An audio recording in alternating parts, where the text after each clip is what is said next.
করার জন্য এখানে আমি একটি বেগুন নিয়েছি। এটাকে এখন আমি পোড়াবো, তার জন্য একটু সিদ্ধ করে দিচ্ছি যাতে তাড়াতাড়ি পুড়ে যায়, সিদ্ধ হয়ে যায়। দেখেন এভাবে সবগুলো সিদ্ধ করে দিয়েছি।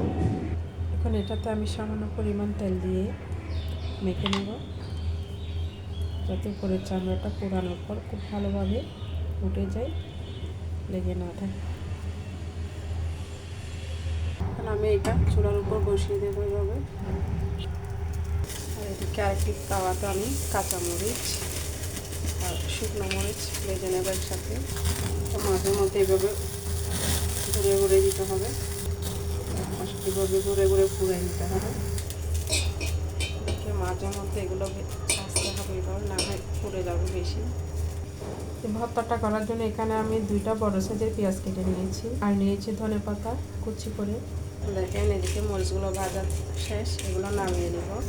আর এদিকে দেখেন বেগুনটাও সুন্দরভাবে পোড়ানো হয়ে গেছে, সুন্দরভাবে দেখুন। এখন নামিয়ে নিচ্ছি, ঠান্ডা হলে তারপর ভর্তা করব।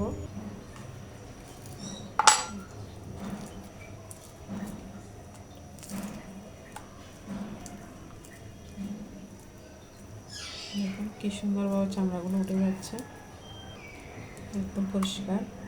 সবগুলো উঠিয়ে নিয়েছি চামড়া। এখন ভর্তা করব। ভর্তা করার আগে দেখেন এগুলো ভালোভাবে দেখে নিতে হবে কোনো পোকা আছে কিনা। দেখি একদম পরিষ্কার, কোনো পোকা নেই। ভর্তার জন্য আমি একটু প্লেটে আমি পেঁয়াজ দিয়ে দিচ্ছি।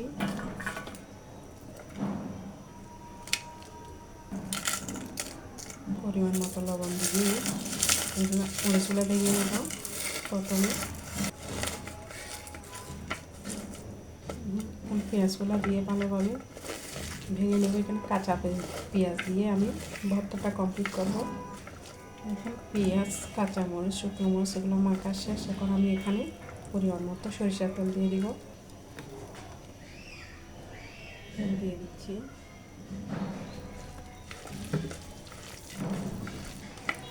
বেগুন ভর্তা, এটা শীতকালে যে কোনো ভর্তার মধ্যে পেঁয়াজ একটু বেশি করে দিতে হয়।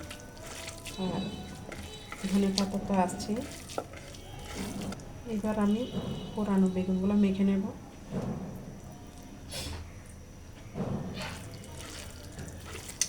সুন্দর একটা সেন্ট, স্মেল অনেক ভালো লাগতেছে।